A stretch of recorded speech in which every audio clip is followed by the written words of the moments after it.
Hello students, स्वागत है आपका हमारे YouTube channel Nakche sir coaching classes में। बच्चों, आज हम करने वाले हैं निदानात्मक कक्षाओं हेतु मॉड्यूल कक्षा 10वीं विषय गणित, जो कि आपके लोक शिक्षण संचालनालय मध्य प्रदेश भोपाल से प्रकाशित है।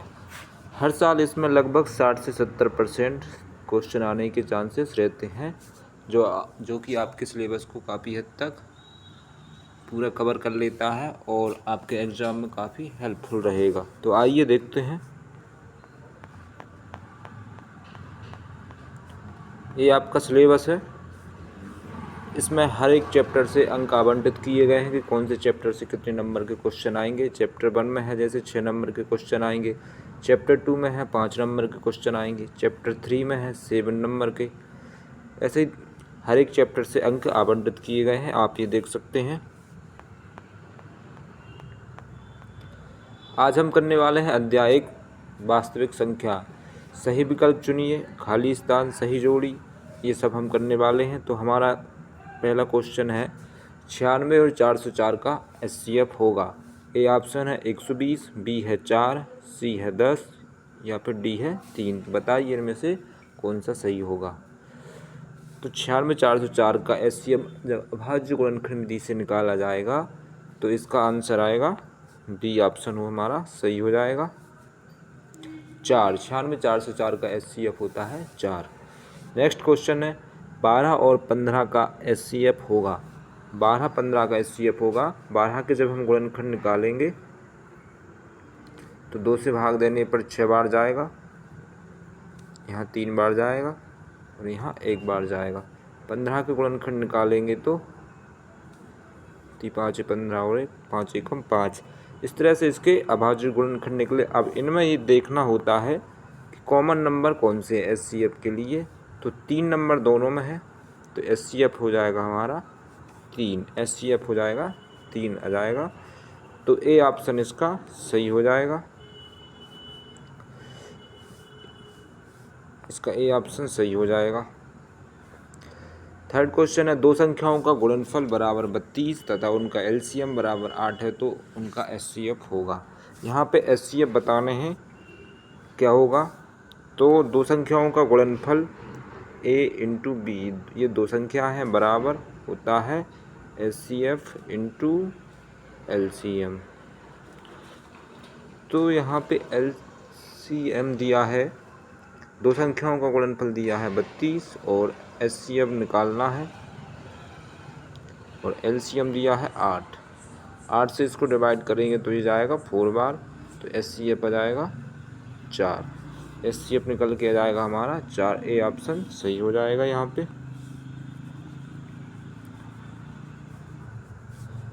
नेक्स्ट क्वेश्चन है 4 और 7 का महत्तम समावर्तक मतलब एचसीएफ होगा। बताइए बच्चों क्या होगा। ए है 1, बी है 2, सी ऑप्शन है 3, डी ऑप्शन है 4।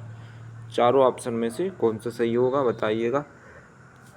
4 और 7 का इनमें से एक अभाज्य संख्या है तो यहाँ पे जब इनके गुणनखंड निकालेंगे तो एचसीएफ आ जाएगा हमारा 1 आएगा। 4 के गुणनखंड बनेंगे जैसे 2 इंटू 2 और 7 इंटू 1। इनमें कोई भी नंबर कॉमन नहीं है। जब कॉमन नंबर ना हो तो एचसीएफ आ जाएगा हमारा 1। इस तरह से आप निकाल सकते हैं। पांचवा क्वेश्चन है हमारा संख्याओं 5, 15 और 20 के लिए एलसीएम और एचसीएफ का अनुपात होगा। यहाँ पे 5, 15 और 20 के लिए एलसीएम और एचसीएफ का अनुपात निकालना है। सबसे पहले इनके अभाज्य गुणनखंड निकालेंगे तो 5 के अभाज्य गुणनखंड होंगे 5 गुणित 1 15 के होंगे, 15 के हो जाएंगे 3 इंटू 5 और 20 के होंगे 2 इंटू 2 इंटू 5। तो इस तरह से आप देख सकते हैं। पहले एलसीएम निकालें तो एलसीएम में होता ये है कि अधिकतम नंबर जो भी हो, यहाँ पे 2 अधिकतम 2 बार आया तो 2 को 2 बार लेंगे इंटू इसके बाद आएगा 3 1 बार लेंगे। 5 तीनों गुणनखंडों में से 5 को भी 1 बार लिया जाएगा। अब इनके गुणा करने पर जब इनका गुणा होगा 2 इंटू 2 4, ये हो जाएगा 12 12, ये हो जाएगा 60। तो यहाँ पर ये आ गया 60। और HCF देखेंगे कॉमन नंबर कौन सा है इनमें। HCF में देखा जाएगा कॉमन नंबर कौन सा है, 5 × 1, 3 × 5, 2 × 2 × 5, तो तीनों में 5 है, तो HCF आ जाएगा हमारा, HCF आ जाएगा 5 आ जाएगा, HCF आ जाएगा हमारा 5 आ जाएगा यहाँ पे। तो यहाँ क्वेश्चन में है अनुपात बताना है, LCM और HCF का अनुपात बताना है। 5 से इसको कैंसिल करा जाएगा तो 12:1 हमारा आंसर हो जाएगा। तो कौन सा डी ऑप्शन हमारा सही हो जाएगा, यहाँ पे डी ऑप्शन सही हो जाएगा। नेक्स्ट क्वेश्चन है निम्नलिखित में से कौन सी अपरिमेय संख्या है बताना है। अपरिमेय संख्या कौन सी है, कर्णी 2, कर्णी 3, कर्णी 5 या फिर उपरोक्त सभी। तो इनमें से उपरोक्त सभी ये हमारा सही आंसर हो जाएगा, डी सही हो जाएगा। नेक्स्ट क्वेश्चन है 12, 15 और 21 का LCM होगा। यहाँ पे LCM बताना है। 12, 15 और 21 का LCM जब निकालेंगे अभाज्य गुणनखंड विधि से तो इसका आंसर आएगा 420। यदि दो संख्याओं का गुणनफल 135 और उनका HCF 3 हो तो LCM होगा। इस क्वेश्चन में ज़्यादा कुछ करना नहीं होता, यहाँ 3 से इसको डिवाइड करते हैं, 3 से 135 को डिवाइड करेंगे 135 को तो आंसर आ जाएगा हमारा 45। 45 निकल के आंसर आएगा, 3 से भाग देंगे तो 3 को 12 और 3 5 15, 45 इस तरह से आंसर आ जाएगा हमारा निकल के। नेक्स्ट क्वेश्चन है नेक्स्ट क्वेश्चन है 17, 23 और 28 का HCF होगा। 17, 23 और 28 का यहाँ पे HCF बताना है। तो 17, 23 यहाँ पे दो संख्या अभाज्य हैं, यदि अभाज्य संख्या हो तो उनका निश्चित ही HCF 1 होता है। नेक्स्ट क्वेश्चन है 11, 13 का HCF होगा। 11 और 13 का HCF होगा। तो यहाँ पे देखें 11 और 13 ये दोनों ही अभाज्य संख्या है, तो इनका HCF भी हमारा एक आंसर हो जाएगा, डी ऑप्शन सही है। 11वां क्वेश्चन है 8, 9 और 25 का LCM होगा। फटाफट रिवीजन करते हैं इसका। 11, 8, 9 और 25 का LCM होगा। 8 के अभाज्य गुणनखंड क्या होंगे, 8 के अभाज्य गुणनखंड होंगे जैसे 2 × 2 × 2 और 9 के गुणनखंड होंगे 3 × 3। 25 के गुणनखंड होंगे 5 × 5। इनमें कोई भी नंबर कॉमन नहीं है और सबसे अधिक बार जो नंबर आया उन्हीं को लेना है, तो मतलब सभी का इनमें गुणा करना है। सभी का जब गुणा हो जाएगा तो ये होता है 8, ये है 9 का, ये है 9 का और ये है 25 का। इनका गुणा करना है। जब इनका गुणा हो जाएगा 25 नंबर होता है 225 × 8। 225 और 8 का जब गुणा करेंगे तो हमारा आंसर आ जाएगा, सी ऑप्शन सही हो जाएगा इसका 1800।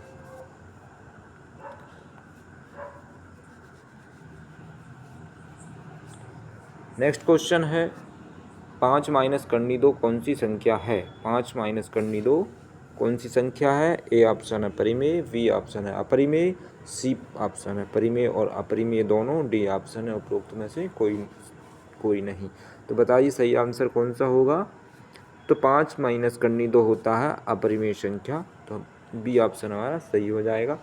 नेक्स्ट क्वेश्चन है 15 और 20 का LCM होगा। यहाँ पे 15 और 20 का LCM बताना है। तो 15 के अभाज्य गुणनखंड निकालते कैसे हैं, ये 3 से भाग देंगे। यहाँ पे 3 से भाग देने पर आएगा 5 और फिर 5 से ही जाएगा इसमें। और इसी तरह 20 के अभाज्य गुणनखंड निकालेंगे तो ये हो जाएगा 10, फिर 2 से भाग देंगे, 2 पंजे 10, अब 5 से जाएगा, 5 एकम 5। तो LCM निकालना है। यहाँ पे ये देखना है हाईएस्ट कॉमन नंबर कौन सा है। यहाँ सबसे अधिक बार आने वाला नंबर है 2 × 2। इसके बाद 3 एक बार आया दोनों गुणनखंडों में, तो 3 को एक बार ही लेंगे। 5 एक बार है, 5 एक बार है, तो 5 को भी यहाँ एक ही बार लिया जाएगा, इंटू 5 को एक बार लेंगे तो इंटू हो जाएगा 5। इनके गुणा करेंगे, गुणा करने से आएगा हमारा 2 × 2 4, 4 का गुणा करेंगे 3 में, 12, 12 का गुणा होगा 5 में, तो ये इस तरह से 60 आंसर आ जाएगा हमारा। एलसीएम हो जाएगा 60। ए ऑप्शन सही हो जाएगा इसका। नेक्स्ट क्वेश्चन है हमारा रिक्त स्थान की पूर्ति कीजिए। पहला क्वेश्चन है संख्याओं 8, 9 और 25 का एचसीएफ होगा। यहाँ पे एचसीएफ बताना 8, 9 और 25। जब इसका एचसीएफ निकाला जाएगा तो एचसीएफ आएगा हमारा, एचसीएफ होगा 1। यहाँ पे एचसीएफ हो जाएगा 1। नेक्स्ट क्वेश्चन है कर्णी 2 एक संख्या है, परिमेय है या अपरिमेय, ये बताना है। कर्णी 2 कौन सी संख्या है, तो हम जानते हैं कि कर्णी 2 क्या होती है। यहाँ पे कर्णी 2 एक अपरिमेय संख्या होती है। कर्णी 2 क्या होती है, अपरिमेय संख्या होती है। नेक्स्ट क्वेश्चन है 135 और 225 का एचसीएफ निकालना है। यहाँ पे एचसीएफ बताना है, तो 135 के अभाज्य गुणनखंड निकालें। देखें, सबसे पहले बजाएगा 2 से भाग, 2 × 12, सॉरी 2 से भाग नहीं जाएगा, 5 यहाँ पे है इसलिए 2 से भाग नहीं जाएगा। इकाई अंक जिसका 5 है, इसमें जाएगा भाग 3 से भाग जाएगा। 3 × 4 = 12, 3 × 5 = 15, फिर 3 से जाएगा, 3 × 1 = 3, 3 × 5 = 15, अब फिर 3 से जाएगा, 3 × 5 = 15 और लास्ट में 5 × 1 = 5। 135 के इस तरह से अभाज्य गुणनखंड निकले। 225 के निकालेंगे तो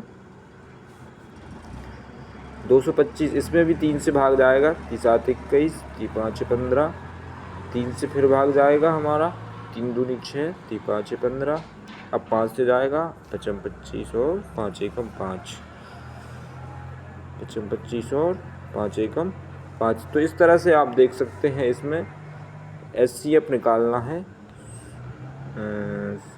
एचसीएफ निकालना है तो हमें क्या होगा, तो इन दोनों में ये देखना है कॉमन नंबर 3 2 बार है दोनों में, तो 3 × 3 आ जाएगा।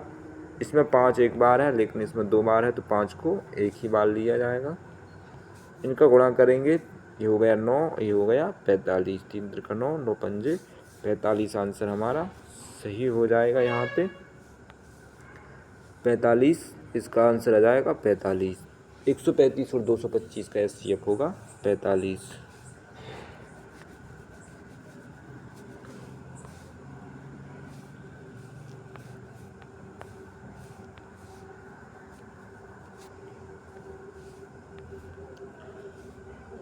इसका लास्ट क्वेश्चन है हमारा रिक्त स्थान का।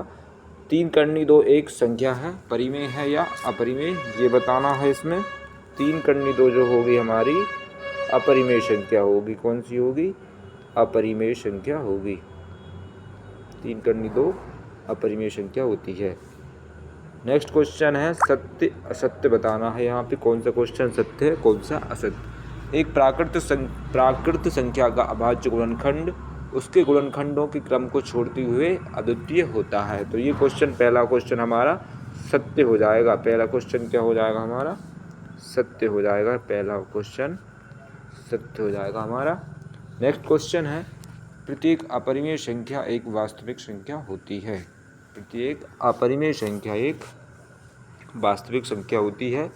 तो ये दूसरा क्वेश्चन भी हमारा सत्य हो जाएगा इस तरह से, क्योंकि वास्तविक संख्याओं में परिमेय और अपरिमेय संख्या दोनों ही होती हैं, इसलिए ये सत्य हो जाएगा। तीसरा क्वेश्चन है प्रत्येक वास्तविक संख्या एक अपरिमेय संख्या होती है। इसमें बताना है सत्य है कि असत्य। प्रत्येक वास्तविक संख्या मतलब हर एक वास्तविक संख्या एक अपरिमेय संख्या होती है, तो ये असत्य हो जाएगा। थर्ड क्वेश्चन हो जाएगा हमारा, थर्ड क्वेश्चन होगा असत्य, क्योंकि इसमें प्रत्येक वास्तविक संख्याओं में परिमेय संख्या भी होती हैं, इसलिए असत्य हो जाएगा ये।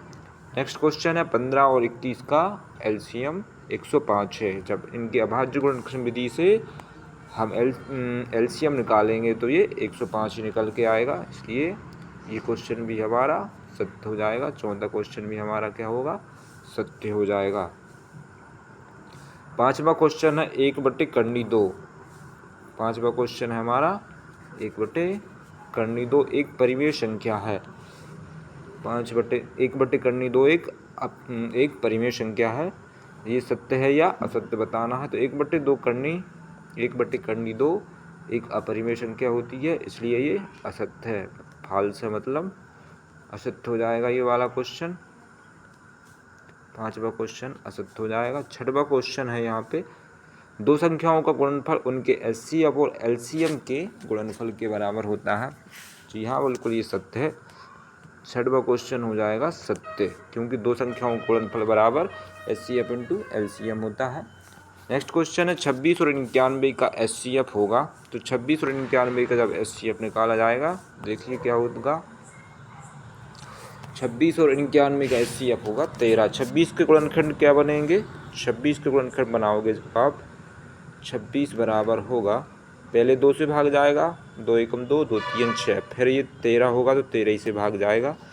इसके बाद 91 के अभाज्य गुणनखंड निकालेंगे, तो इसमें 13 से 7 से भाग जाएगा, शुरू में 7 से भाग जाएगा, इसके बाद जाएगा 13 से, क्योंकि 13 सत्ते 91। तो यहाँ इस तरह से आप देख सकते हैं 13 दोनों के फैक्टर में है, गुणनखंड में है, इसलिए एचसीएफ आएगा हमारा, एचसीएफ आ जाएगा 13। इसका एचसीएफ होगा 13 हो जाएगा। नेक्स्ट क्वेश्चन, सही जोड़ी, 3 ही सही जोड़ी हैं, बहुत ही आसान, जो कि आप देख सकते हैं। 306 और 657 का एचसीएफ है। यहाँ पे एचसीएफ बताना है। 306 और 657 का एचसीएफ ये एक क्वेश्चन ही है जिसमें इसको सॉल्व करना होता है। 306 और 657 का एचसीएफ ये दिया रहता है उसमें 9, तो एचसीएफ हो जाएगा इसका 9। नेक्स्ट क्वेश्चन है, इसमें कर्णी 2 संख्या है एक। कर्णी 2 कौन सी संख्या है? अभी कर चुके हैं अपन। कर्णी 2 आ जाए, कर्णी 3 आ जाए, कर्णी 5 आ जाए, ये सभी अभाज्य संख्या होती हैं। तो यहाँ पे कर्णी 2 क्या हो जाएगा? कर्णी 2 क्या हो जाएगा? अपरिमेय संख्या। कर्णी 2 जो है अपरिमेय संख्या हो जाएगा, इसका इससे मैच हो जाएगा। 9 और 27 का एलसीएम हो जाएगा, बचा जो हमारा 27। नेक्स्ट क्वेश्चन देखिएगा, एक शब्द वाक्य में उत्तर दीजिए। यहाँ पे एक शब्द और वाक्य में उत्तर देना है। 96 और 404 का एचसीएफ क्या होगा? 96 और 404 का एचसीएफ बताना है बच्चों। तो देख सकते हैं आप 94 और 404 का एचसीएफ लिखिए। यहाँ पे एचसीएफ बताना 94 और 404 का। 94 के हम अभाज्य गुणनखंड निकालेंगे।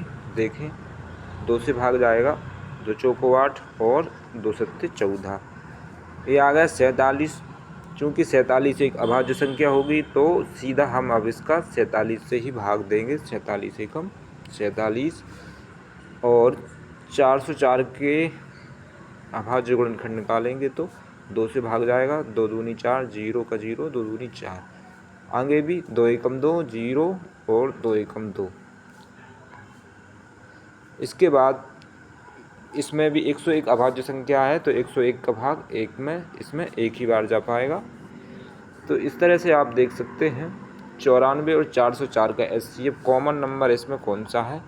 आप देख सकते हैं 2, इसमें एक बार है 2, तो यहाँ भी 2 को एक ही बार लेंगे, तो एचसीएफ और इसके अलावा कोई नंबर नहीं है।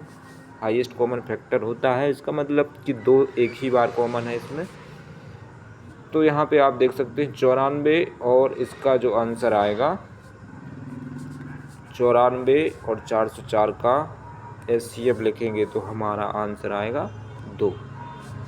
नेक्स्ट क्वेश्चन है, संख्या 156 के अभाज्य गुणनखंड लिखिए। तो यहाँ भी अभाज्य गुणनखंड निकाल रहे हैं। ये भी एक क्वेश्चन है आपके प्रश्नावली का। 156 को 2 से भाग देंगे, 2 सत्ते 14 और 2 अट्ठे 16, 2 से फिर भाग जाएगा, 2 3 6 और 2 9 18, आगे भी 2, आगे 3 से भाग जाएगा, 3 एकम 3, 3 त्रिका 9, फिर भी आगे 3 से भाग नहीं जा गया, अब जाएगा आपका डायरेक्ट, अब जाएगा 13 से भाग जाएगा, यहाँ पे 13 एकम 13। तो इस तरह से 156 के अभाज्य गुणनखंड मिल जाएंगे आपके 2 × 2 × 3 × 13। तो 156 के अभाज्य गुणनखंड आ गए हैं हमारे सामने। 156 के अभाज्य गुणनखंड क्या होंगे? 2 इंटू 2 इंटू 3 इंटू 13। ये इसके इस तरह से अभाज्य गुणनखंड लिखने हैं हमको। नेक्स्ट क्वेश्चन है, दो प्राकृत संख्याओं के लिए एचसीएफ और एलसीएम में क्या संबंध है? तो ये क्वेश्चन हम अभी काफ़ी बार कर चुके हैं। दो प्राकृत संख्याओं के लिए एचसीएफ और एलसीएम में संबंध होता है, दो संख्या मान a इंटू बी है तो होगा बराबर में एलसीएफ इंटू एचसीएफ। ये इसका हमारा आंसर हो जाएगा। नेक्स्ट क्वेश्चन है 6, 12 और 30। 6, 12 और 30 का एलसीएम कितना होगा? यहाँ पे 6, 12, 30 का एलसीएम बताना है। मतलब 6, 12 और 30 इन तीनों से विभाजित होने वाली सबसे छोटी संख्या कौन सी होगी? Lowest common multiple. इसमें सबसे छोटी संख्या बतानी जो 6, 12 और 30 से विभाजित हो जाए। तो इस तरह की सबसे छोटी संख्या होगी हमारी 60। 60 निकाल के आएगी। जब 6 के गुणनखंड निकालेंगे हम तो देखें 2 इंटू 3 ही होगा। 12 के निकालेंगे तो 2 इंटू 3 होगा। इसके बाद 30 के निकालेंगे तो 2 इंटू 15 आ जाएगा यहाँ पे, और फिर 15 के गुणनखंड होंगे 3 इंटू 5, 2 3 6, 6 पंजे 30। इस तरह से इसका एलसीएम निकाल सकते हैं हम। 2 अधिकतम यहाँ पे 2 बार है, 2 अधिकतम 2 बार है तो 2 को 2 बार ही लिखना होता है। इसके बाद यहाँ पे 3 तीनों के गुणनखंड में 1 बार है, 1 बार ही लिखेंगे, और 5 को भी 1 बार लिखेंगे।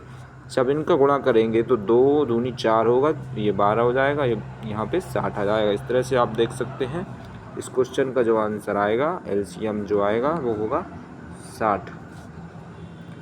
नेक्स्ट क्वेश्चन है हमारा, क्या करनी 5 एक अपरिमेय संख्या है? जी हाँ, बिल्कुल करनी 5 एक अपरिमेय संख्या होती है।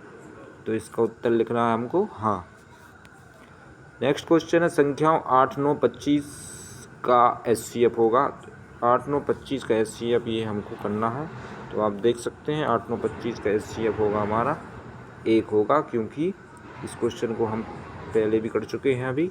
तो 8, 9, 25 का एचसीएफ निकालेंगे तो इसका आएगा 1 आंसर आ जाएगा। नेक्स्ट क्वेश्चन है, संख्या 5005 के अभाज्य गुणनखंड लिखिए। तो इसके हम अभाज्य गुणनखंड लिखेंगे। 5005 के अभाज्य गुणनखंड होते हैं, जैसे 5 से भाग जाएगा इसमें 5 एकम 5, और 0 का 0, 5 एकम 5। अब जाएगा इसमें 7 से भाग जाएगा 7 एकम 7, और अब 3 बचे 30 होगा यहाँ पे, 7 चौको 28, यहाँ 2 बचे तो यहाँ 21 हो जाएंगे। तो इसके बाद 3 बार भाग जाएगा। इसके बाद यहाँ पे 11 से भाग जाएगा, 11 एकम 11, और 11 3 33। अब ये 13 से भाग जाएगा, 13 एकम 13। इस तरह से आप देख सकते हैं 5, 7 और 11, 5 into 7 into 5 into 7 into 11 into 13। इस तरह से अपन को गुणा के रूप में ये लिखना है। अभाज्य गुणनखंड ये हो जाएंगे हमारे। तो इसको चाहो तो आप इसके अभाज्य गुणनखंड लिखते हैं। तो हम देखते हैं 5 इंटू 7 इंटू 11 इंटू 13। इस क्वेश्चन के आंसर हो जाएगा 5005 के अभाज्य गुणनखंड। इस तरह से हमको लिखना है। आई होप इस वीडियो से आपको थोड़ी बहुत हेल्पफुल होगी। Thank you for watching.